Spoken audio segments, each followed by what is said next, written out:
Welcome sa Panlasang Pinoy! Alam nyo, napaka-excited ko ngayong araw na to. Isa kasi sa mga paborito kong dish ang ating lulutuin. Isa itong vegetable dish. O yan na, may hint na kayo. Iba't ibang mga gulay ang nilalagay natin dito. At pwede pa itong lagyan ng protein, kagaya ng pork.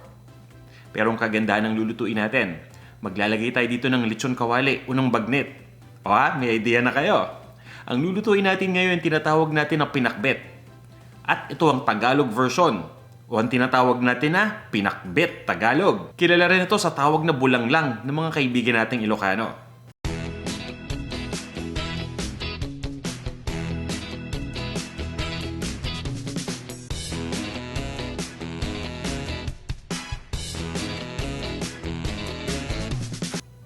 Ito yung mga ingredients na gagamitin natin para sa dish na to. Lechon kawali, pwede rin gumamit ng bagnet. Ito naman yung sitaw. Kailangan din natin dito ng kalabasa, ng okra, talong, ng ampalaya. Optional ingredient dito ang kamote. Kailangan natin ng kamatis, ng luya na crenache lang natin. Ito naman yung sibuyas, bawang, bagoong alamang, at ng Knorr shrimp cube. Gagamit din tayo dito ng ground black pepper, ng tubig, at ng mantika. At ito naman yung kumpletong listahan ng mga ingredients, kasama ang sukat ng bawat isa.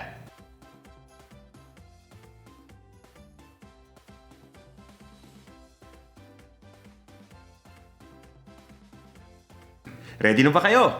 Ako kanina pa ako handang-handa at sobrang excited na, kaya tara, umpisa na natin ang pagluluto. Magpapainit lang tayo ng isang cooking pot. At pagkatapos ay maglagay na tayo dito ng cooking oil o ng mantika. Pabayaan lang nating uminit itong mantika na nilagay natin. Pagkatapos, igisa na natin dito yung bawang. Itong bawang ay dinurog ko lang gamit ang almeres. Ilagay din natin kaagad dito yung sibuyas. Ang gamit natin dito ay puting sibuyas. Pwede kayong gumamit ng kahit anong kulay na sibuyas dito. At kung napanood nyo yung ating latest video tungkol dun sa easy chicken adobo, at yung link nandito nga pala sa taas ng inyong screen kung interesado kayo.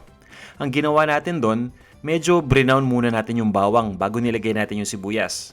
Medyo iba yon, mas maganda kasi kapag sa adobo medyo brown yung bawang. Pero pagdating sa pinakbet, halos pinagsasabay lang natin yung bawang at yung sibuyas. Kaya nilagay natin ito na magkasunod. Ngayon naman nilalagay ko na dito yung luya. Ito yung ating crushed ginger. Itutuloy lang natin ang pag-isa dito hanggang sa tuluyan ng lumambot yung sibuyas. At pagkatapos, ilalagay na natin yung protein dito. Ang gamit nating protein ay pork. At hindi ito basta-basta pork, ha? Siyempre, medyo espesyal ang gamit natin ngayon at bagay na bagay para sa pinakbet. Alam nyo na yung tinutukoy ko, nasabi ko na kanina. So, hindi na to surprise. Ang ginagamit natin dito ngayon ay lechon kawali at pwede rin kayong gumamit ng bagnet. So, kung meron kayong mga leftover na lechon kawali dyan o bagnet, gamitin natin dito. Kung wala naman, pwede kayong gumamit dito ng sariwang baboy. Kagaya na lang ng liempo, ng pork shoulder, o kahit na pork ham o yung pigi. Basta ang importante dyan, hiwain lang natin ang maliliit na peraso. At pagkatapos, igisa lang natin dito hanggang sa mag-light brown na yung kulay ng pork. Pagdating naman dito sa lechon kawali o bagnet, kung ano man yung gagamitin ninyo sa dalawa, igisa lang natin ng mga 1 minuto. Pagkatapos ay lalagyan lang natin ito ng tubig. Kailangan pa natin itong pakuluan. Kapag bagnet o lechon kawali yung gamit natin, mga 20 minutes lang na pagpapakulo okay na. Pero kapag yung sariwang baboy, yung sariwang karne ng baboy kagaya ng liempo o ng kasim o ng pigi, kailangan talaga nating palambutin yun ng todo-todo. At least 40 minutes. Pwede na yun o hanggang sa tuluyan ng lumambot. Tatakpan lang natin itong ating cooking pot at pabayaan lang natin kumulo itong tubig. At para malinaw tayo, pinapakulo lang muna natin itong tubig. Hindi pa natin pinapalambot yung karne. At sa oras na kumulo na, maglalagay lang tayo dito ng Knorr Shrimp Cube. Ito yung ingredient na ginagamit ko para maging buong buo ang lasa ng hipon dito sa ating pinakbet Tagalog. Imbis na gumamit tayo ng mas maraming bagoong, at least limitado lang yung magagamit natin dito dahil makukuha kagad natin yung lasa ng hipon kapag naglagay tayo nito. Kaya naman konting bagoong alamang lang ang kailangan natin. Hahaluin lang natin ito. At pagkatapos, takpan lang natin itong ating cooking pot. Itutuloy lang natin ang pagluto dito hanggang sa tuluyan ng lumambot yung karne ng baboy. Kapag bagnet o lechon kawali ang gamit natin, mga 20 minutes. Pero kapag sariwang baboy, mga 40 minutes o medyo mas matagal para talagang sigurado tayo ng malambot na to. At kung kinulang pa ng tubig, pwede nating dagdagan. Ngayon ready na to. Maglalagay lang tayo dito ng kamatis. At pagkatapos, ilalagay na rin natin dito yung bagong alamang. At ang kagandahan dito, konting bagong alamang lang ang kailangan nating ilagay. Pagkatapos ay haluin lang natin ito.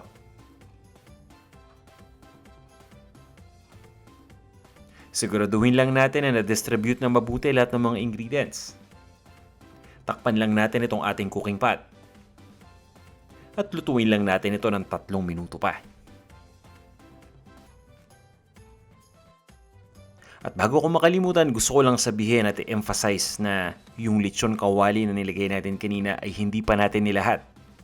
So itinara ko dito yung part na may skin o yung may balat na medyo malutong pa. Ilalagay natin yung sa bandang huli para medyo may konting crunch itong ating pinakbet Tagalog. Ayan. Ready na to. Ito yung preparation pa lang natin. Malasang malasa na to.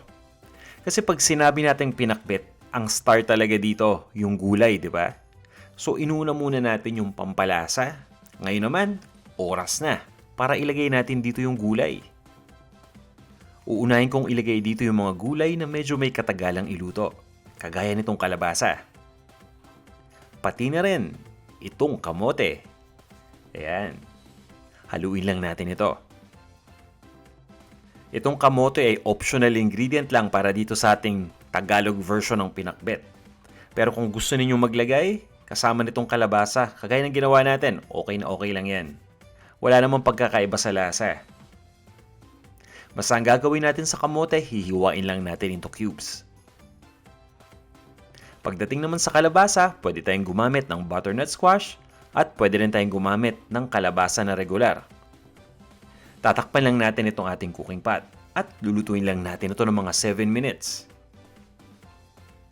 Pagkatapos ng 7 minutes o 7 minuto, hahaluin lang natin ito ng dahan-dahan.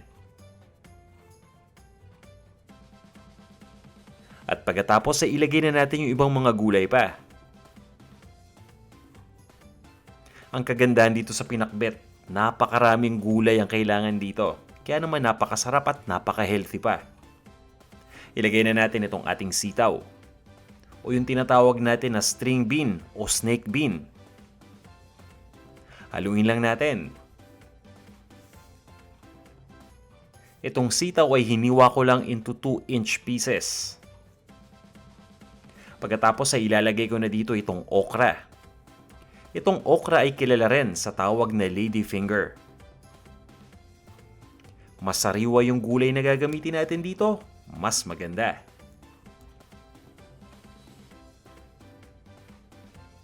Ngayon naman ay ilalagay na natin dito yung tinatawag na bitter gourd o yung kilala natin sa tawag na ampalaya. Napaka-healthy nitong gulay na to. At ngayon, maglalagay lang tayo dito ng talong. Ito na yung pinakahuling gulay na ilalagay natin dito sa ating pinakbet Tagalog. Haluin lang natin ito, dahan-dahan lang. Sinisigurado lang natin na hindi maturog yung mga gulay. At pagkatapos nito, itatakpan lang natin itong ating cooking pot. At itutuloy lang natin ang pagluto dito ng 5 minuto.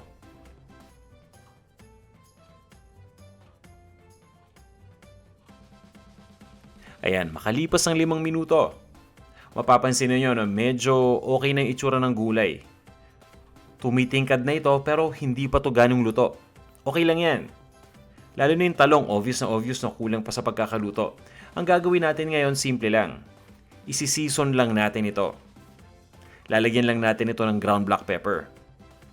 Dahil nga meron na tong nalagay na bagoong kanina, so tamang-tama na yung alat dito. Ilalagay na rin natin dito yung lechon kawali. Ito yung may skin na part, yung medyo malutong pa, para may extra texture mamaya kapag kakainin na natin. Haluin lang natin itong mabuti.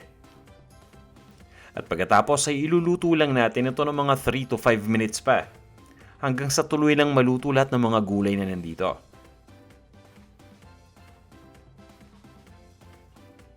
At pagkatapos, ililipat lang natin ito sa isang serving bowl. At i-serve na natin.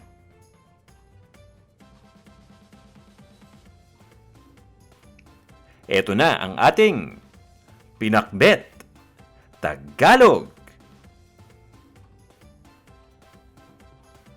Tara, tikman na natin to. Ready na tayo ngayon. Nakita nyo naman, madali lang palang magluto ng pinakbet Tagalog. Medyo intimidating lang yung dami ng mga ingredients. Pero sa totoo lang, di ba? Napakadali lang lutuin. Kaya ngayon, tikman na natin. Mas madali to ang pagtikim. Ito na ang ating pinakbet Tagalog. Tikman na natin to. Umpisan muna natin dito sa kalabasa. Pampalinaw ng mata. Ang sarap. Saktong-sakto yung pagkakalambot. At ito naman yung pork. Yung lechon kawali. Malambot din. Tamang-tama. Ang gusto ko dito yung okra pati yung sitaw. Tikman na natin tong okra. Ito yung gusto ko. Kapag nagluluto ako ng gulay,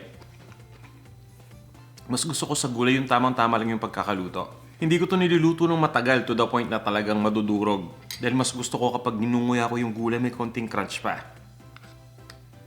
Kagaya na lang nung okra, ng sitaw, yung mga yan. Ang sasarap kainin ng gulay na yan kapag may konting texture pa.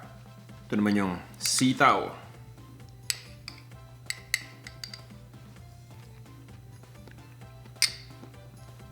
Panalo. Ang sarap ng ating pinakbet Tagalog. Saktong-sakto dun sa expectation ko. Tamang-tama to sa kanin pero alam niyo, kahit papak lang papapakin lang natin, okay na. Ito yung gusto ko sa ating version ng pinakbet Tagalog Kadalasan kasi ginagamit dito, sariwang karne ng baboy. Niluluto yung hilaw na karne ng baboy hanggang sa lumambot ito. Ang ginawa nating twist dito ay nilagyan natin ito ng lechon kawali. Nang sa ganun ay mas sumarap pa lalo. Meron na tong lasa ng lechon kawali, tapos meron pa tong extra na texture dahil yung medyo malutong na part, nilagay natin ng bandang huli. Yan yung ginawa nating twist plus yung paglagay pa natin dito ng kamote. Yung kamote kasi karaniwan ginagamit sa Ilocano version yon. So yung kamote para dito sa ating ginawa ay optional ingredient lang. Sana'y nagustuhan nyo tong ating recipe ngayong araw na to. At kung nagustuhan ninyo, huwag niyong kalimutang i-like itong ating video ha. At para sa inyo na hindi pa nagsasubscribe, iniimbitahan ko kayo na mag-subscribe na ngayon. Ngayon na, dito sa ating Panlasang Pinoy YouTube channel. And dito lang yung subscribe button sa ibaba ng video. Pakiclick lang yan. At pagka-click ninyo ng subscribe button, huwag niyong kakalimutan na i-allow yung inyong notification nang sa ganon ay ma-notify kagad kayo ng YouTube tuwing may bago tayong video na in-upload. Isa kayo sa mga unang makakanood ng mga bago nating videos. Maraming salamat sa inyong lahat sa walang sawa ninyong pagsubaybay dito sa Panlasang Pinoy at sa pagnood ng video na to. Magkita-kita ulit tayo sa ating susunod na video. Hanggang sa muli.